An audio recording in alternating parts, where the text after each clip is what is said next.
Hey everyone, welcome to Buzzing About Romance. This is a special quick shot author spotlight edition of Buzzing About Romance. And I am very excited that we are joined by author Claudia Burgoa, and we are going to spotlight her latest release, Truly You. Welcome to the podcast, Claudia. Hi, welcome. Thank you for having me. We have a couple of people in our community that are big fans, and you were on every couple of months. I ask everybody, I'm like, hey, who are some authors you'd like to hear from? And one of our podcast contributors, Jenny, is a big fan, and she's like, you should talk to Claudia. She writes small town romance, and I like her books. I'm like, okay, we'll see what we can do. So, thank you. Anytime. we are happy to have you. Okay, so I'm going to read your bio, and then we'll get into some questions and get to know you, and then we'll talk about Truly You. So Claudia Burgoa is an award-winning international best-selling author. She lives in Colorado, working for a small IT. She has 3 children and manages a chaotic household of 3 confused dogs and a wonderful husband who shares her love of all things geek. To survive, she works continually to find purpose for the voices flitting through her head, plus she consumes high quantities of chocolate to keep the last threads of sanity intact. We are so excited to have you. Thank you. I'm excited to be here. Thank you. Dogs and children, that adds a whole other level to chaos. It does. We But have they're those. fun. We have 2 children, 2 dogs. It's chaotic. But I love them all. So let's get to know you a little bit as a writer. Claudia, how long have you been writing? Well, I started writing actually in middle school. I started writing stories then, but I didn't take it seriously until maybe 2003 when I started taking craft classes. Mm-hmm. And the first time I published a book was 2013. Oh, wow. So you've been doing this a minute. Yes, I have, yes. Um, what is it that drew you to writing, but romance specifically? Um, I watched telenovelas with my grandma since I was like 4. So I know my drama. Yes. I like relationships. I like to watch relationships. I'm fascinated by them. More so when it's hard for me to have meaningful relationships sometimes, Mm-hmm. trying to follow cues. So it fascinates me, and making them happen, it's even more fun. So the telenovela thing kind of makes sense for me because I really like, you did a series and it's, for whatever reason, my brain just went really blank. It was a family series, and it was, some of them lived in Colorado, and then the billionaire brothers lived in Seattle. And the first couple meets via text message. She's their neighbors. Wrong text, right love. Yes. Yes. I love that series. I love that family, this big, crazy, bonkers family. So your love of telenovelas makes that series make a little bit more sense because they were like so dysfunctional, but so wacky, and I loved them all. I love to. My family, they won't listen to this, so I can say my family is very dysfunctional too. Fair. Same. And I have an aunt that has friends that are so dysfunctional that she will just tell me, okay, this is what I have for you now. So yeah, yes, a lot of my characters have come from what I assimilated in from telenovelas since I was 4, and all the people I've known. Yeah. Oh, it makes so much sense now because I'm like, where would you get inspiration for this really wacky, functional, dysfunctional family? And the mom and dad are like these really creative intellects. But the kids all seem like, they are all like a dumpster fire and nobody talks to anybody. And I'm like, it's fantastic because I read that series and I'm like, look, they fell in love and they're so happy, but they are all bonkers. It still works out. Yes. I love those characters. I love the Brassards. Yes, they are so fun. So do you have a romantic trope that is your favorite? It can be to read or to write. My favorite to read, I think, is Friends to Lovers. My favorite to write lately has been Fake Relationships. I love a good fake relationship because I think that when you get into fake relationship, there are so many different dynamics and things that can change the relationship. And it doesn't even have to be, like attraction or sexuality. It can just be like the stories you tell yourself or, like the lies you say that like it's just for this, it's only for 6 weeks or it's just a date. Um and it can spin things so completely Yeah. different each time it feels unique. Yes, yes, you can write so many different angles in Fake Relationship. I think that's what I'm loving about it. Yeah. Well, and I think that even if it's kind of a similar pattern with a fake relationship, like I need a date for a family obligation or for a business obligation, there's enough things that can change within that each story feels fresh. Each story has, new nuances and feelings to it that even though it's still fake relationship, each one feels uniquely their own. Yes, Uh, yes. so when you go to write a book, are you a plotter or a planner? Or like, do you plan or are you a pantser? I plan. I have this very, very strange method. So let's say that I think about a story right now after talking to you and getting to know you, and I'm like, oh my gosh, you're a fascinating person. I'm gonna write a book about. I think my character is gonna be like you, but the book might not appear until 3 years from now because I have you in the back of my mind, trying to find you the perfect guy, trying to find you the perfect setting, trying to find you the perfect family. So I am plotting in my head, nothing is written. When I'm about to write a series that I base on whatever I thought about you right now, that's when I start plotting. Mm-hmm. But even though I have a plot and an outline, the moment I'm writing the book, 25,000 things change. So everything that I thought was going to happen in that book for the last 3 years doesn't happen, but the essence is there. But it's there. It's Um, there. So yeah, it takes me some time to. I have so many stories because I just keep making them. And some people are like, when are you writing the story for this character? I'm like, oh, he doesn't have someone yet. He still hasn't find the perfect person. I yeah. don't know where to find her, but yeah, that's how. So it's like I'm a plotter, but at the same time, I end up pantsing a little. Yeah. Well, and are you one that the kind of the characters speak to you? Like there's that one character that kind of itches at your brain that's like, write my story. Write my Yes, story. I'm yes. ready now. Oh, you know who did that? Who? The Wrong Text Right Love did that. Oh, did they? I would never have thought I was gonna. I never in a million times was I thinking of writing something like that. The pandemic started, and that's when they came to me. And boom, I wrote it. And even the PR at the time was like, yeah, we can fit it, but that's, you wrote it too fast. Are you sure it's okay? I'm like, yeah, believe me, it had to happen. This book had to happen. They couldn't wait. That whole concept of meeting and building a relationship with somebody over an accidental text, I think is such a neat concept. And Yes. I have to imagine that it happens more often than we realize. I think so too. I really think so too. That one and the other one that I love too is kind of like the You Got Mail Bill. Uh huh.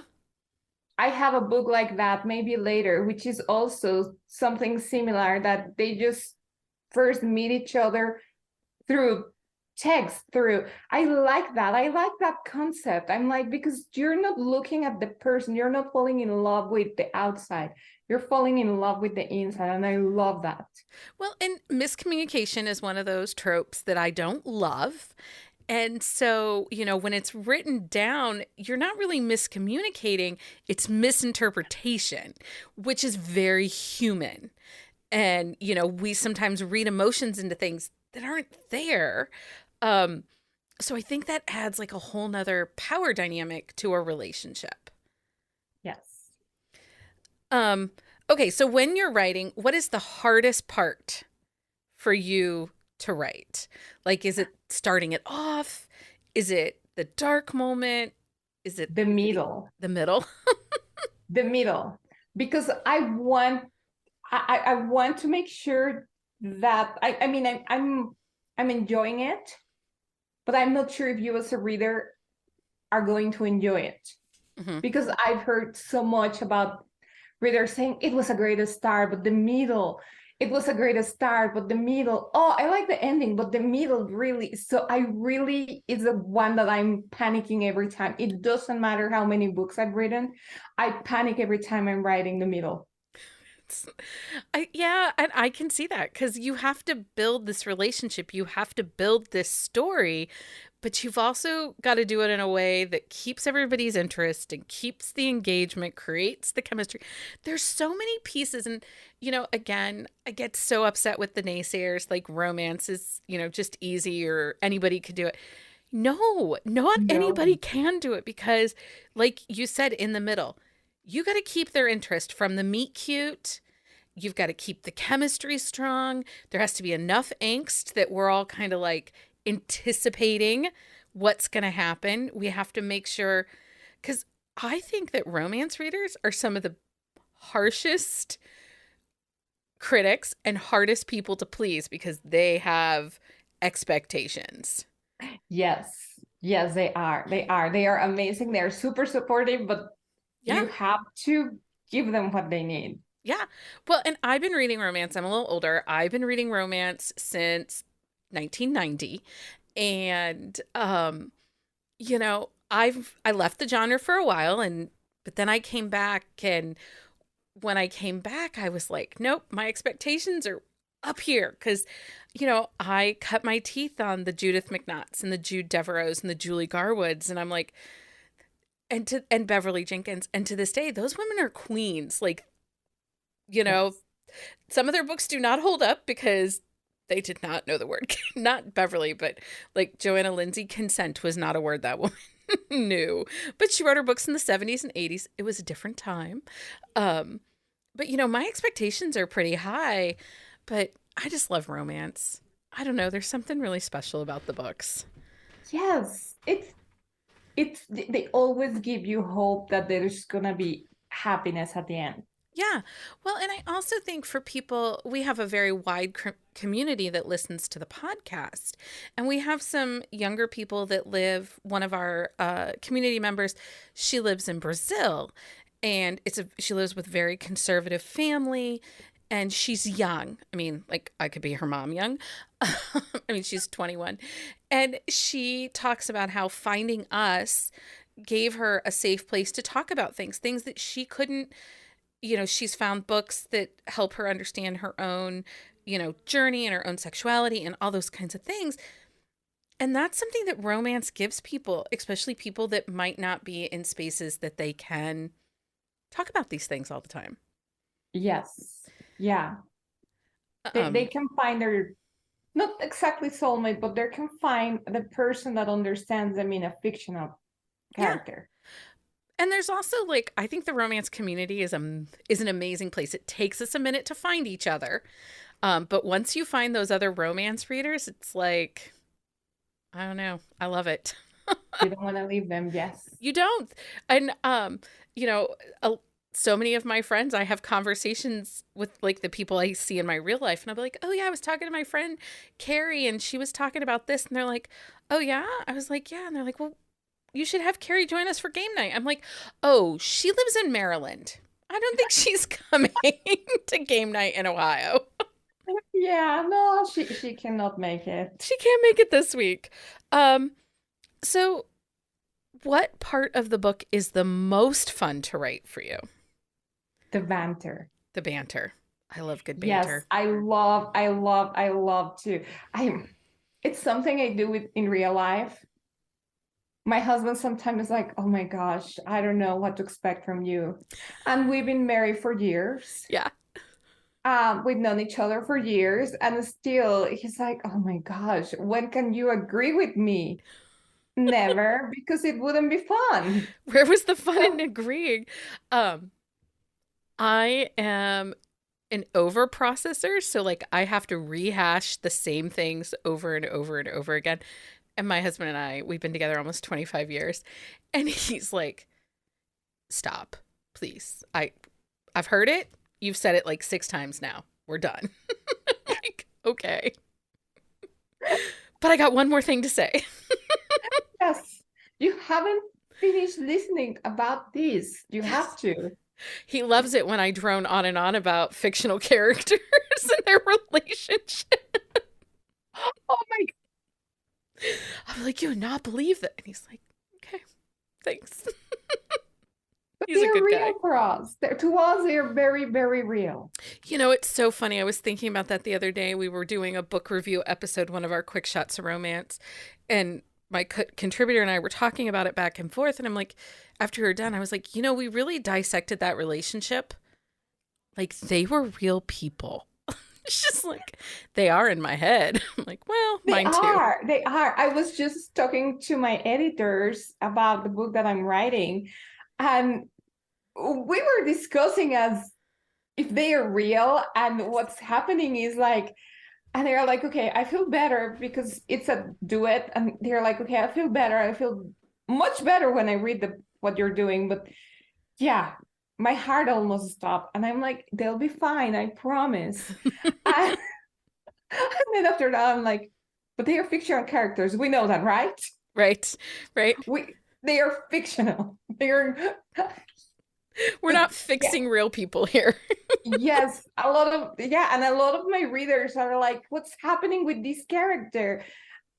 And it's like, okay, it's fictional, but I know you feel me. You feel that yes, they might be fictional, but we know they need their stories. We Yes. know. It's so funny. It's such a weird place, a weird space to be in. Um, so Truly You comes out on January the 10th. And this is book 4 in the Luna Harbor series. And I actually read this as a standalone. Um, but now I have to go back and read the 3 previous books because I got questions. But it stands up really well on its own. And I really, really enjoyed it. Um, it's a friends with benefits, co-workers, close proximity, small town, billionaire second chance romance. And I think friends with benefits is one of the hardest tropes to write because you have to balance just the fact that they started this sexual relationship before there was really any big solid emotional foundation. And you got to weave that in. But you did a really great job on that. Oh, thank you. Thank you. I tried. It was my first friends with benefits. And I'm like, oh, let's see if this works. Um, And it did. It worked really well. I'm glad to hear it. I'm glad to hear it. I love Luna Harbor. I love those characters. Well, and it was kind of its own little unique town, and I liked that about it. I liked that the town itself had its own kind of feel and personality, and I think that's one of the things that I love the most about a really good, well done small town romance is when the town it almost feels like its own character. Character. Yes. Yes. That's yeah, that's always my goal when I'm starting a small town. If you go to my Berkers Creek series, it has also the small town feel. It's different from Luna Harbor. You won't think that, oh my gosh, it's town, it's small, whatever. No, they are totally different. You see the uniqueness, you see how they stand by themselves. And now that I'm planning for another small town, I'm like, oh my gosh, what am I supposed to bring to this one? So hoping that I can find something unique for that town too, because it's hard. It's hard to make it a character, but once you find it, it's special. Yeah. Now you want to move there. Yes. Um, and so this is also So Luna Harbor is a little bit of a found family romance. What are the challenges when trying to write family? Oh, I love to write about families. I'm fascinated by relationships and trying to find the right fit when you were not able to be a part of your own family. Try to find someone that will accept you with all your flaws and all your baggage. So trying to mix them up, it's a challenge, but it's very fulfilling when I can just pair them up Yeah. and say you guys are together forever. So the hero in this book, and I'm gonna butcher his name if I say it, so I'll let you say it if you Iskander, Iskander. Um, I just started referring to him as is through the entire book. it's easy, yes. Um, so he has some huge growth in this book, and this is spoiler free. We're not going to ruin it for anyone, but he is like standoffish, brash, a little hard to connect with.